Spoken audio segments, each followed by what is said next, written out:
Shalom, baik di sini kami akan menjelaskan masuknya kekristenan di Tanah Batak untuk memenuhi tugas akhir semester kami Sejarah Gereja Indonesia kelas C.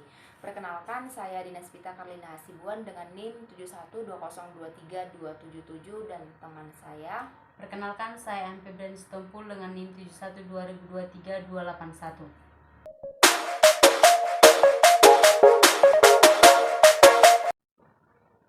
Baik, di sini saya akan menjelaskan kekristenan di Tanah Batak yang dimulai oleh Ingwer Ludwig Nommensen atau yang disingkat dengan I.L. Nommensen. Ia lahir pada tanggal 6 Februari 1834 di Nostrand, Kadipaten Schleswig, Denmark, Jerman Utara. Ia seorang pekabar Injil berkebangsaan Jerman di Tanah Batak. Hasil dari pekerjaannya adalah berdirinya sebuah gereja terbesar di wilayah suku bangsa Batak. Tahun 1861, ia ditabiskan menjadi pendeta dan setelah itu ia berangkat menuju Sumatera dan tiba pada bulan Mei 1862 di Padang. Ia memulai pekerjaannya di Barus.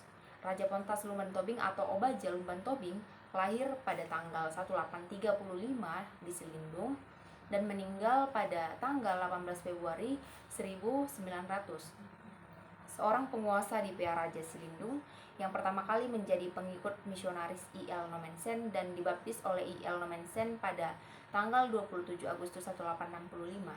Nama Raja Pontas dipakai sebagai nama salah satu gedung pertemuan kantor pusat HKBP di PA Raja Tarutung. Nommensen pada tahun 1840 seorang ilmuwan berkebangsaan Jerman, Franz Wilhelm Junghun, melakukan perjalanan ke daerah Batak dan kemudian menerbitkan karangan tentang suku Batak. Dalam buku tersebut, Junghun menasihatkan pemerintah kolonial untuk membuka jending Kristen guna membendung pengaruh Islam di bagian utara Pulau Sumatera.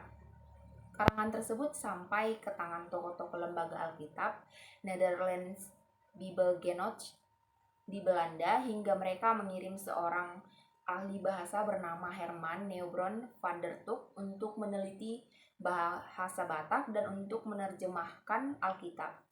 Van der Tuk adalah orang Barat pertama yang melakukan penelitian ilmiah tentang bahasa Batak, Lampung, Kawi, Bali. Ia juga orang Eropa pertama yang menatap di Danau Toba dan bertemu dengan si Singamangaraja.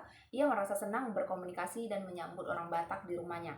Van der Tuk memberi saran supaya lembaga jending mengutus para penginjil ke Tapanuli langsung ke daerah pedalamannya. Baik, di sini saya akan melanjutkan penjelasan dari teman saya, yaitu Raja Pontas Lumban Tobing. Di mana Raja Pontas Lumban Tobing dalam penyampaian Injil Ludwig Ingwer Nommensen dibantu oleh Raja Pontas Lumban Tobing atau Raja Batak pertama yang dibaptis untuk mengantarnya dari Baru ke Selindung dengan catatan tertulis bahwa ia tidak bertanggung jawab atas keselamatannya. Pada awalnya Nommensen tidak diterima baik oleh penduduk karena mereka takut kena bala karena menerima orang lain yang tidak memelihara adat. Pada suatu saat diadakan pesta nenek moyang di atas barita, biasanya disembelih korban. Saat itu sesudah kerasukan roh atau si Baso, pengantar orang-orang halus yang menyuruh orang banyak untuk membunuh Nommensen sebagai korban, yang pada saat itu hadir di situ. Dalam keadaan seperti itu, Nommensen hadir ke permukaan dan berkata kepada orang banyak.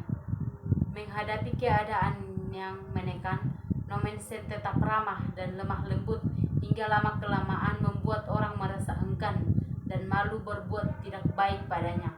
Pada suatu malam ketika para raja berada di rumahnya hingga larut malam dan tertidur lelap, Nommensen mengambil selimut dan menutupi badan mereka hingga pagi hari mereka terbangun dan merasa malu melihat perbuatan baik Nommensen. Sikap penolakan Raja Batak ini disebabkan kekhawatiran bahwa Nommensen adalah perintis dari pihak Belanda. Perkembangan kekristenan setelah Injil masuk ke Tanah Batak, orang Batak yang masuk Kristen mendapat tekanan yang diusir dari kampung halamannya karena tidak mau memberi sumbangan untuk upacara-upacara suku. Keadaan seperti ini memaksa mereka berkumpul pada satu kampung tersendiri, yaitu Hutadame atau Kampung Damai. Setelah 7 tahun Nomensen melakukan penginjilan, orang Batak masuk Kristen berjumlah 1.250 jiwa. 10 tahun kemudian pada tahun 1881 jumlahnya naik 5 kali lipat hingga jumlah orang Batak yang masuk Kristen adalah sekitar 6.250 orang. Pada tahun 1918 sudah tercapai 185.731 jiwa orang Kristen di wilayah RMG Sumatera Utara. Lalu pada tahun 1881 Litwet Ingwer Nomensen diangkat menjadi Eporus oleh RMG. Jabatannya dipegang hingga ia meninggal dunia pada tanggal 23 Mei 1918. Orang Batak memberi gelar kepada Nomensen dengan sebutan Opwik. Awalnya gelar ini merupakan sebutan khusus masyarakat Batak kepada para Sisingamangaraja.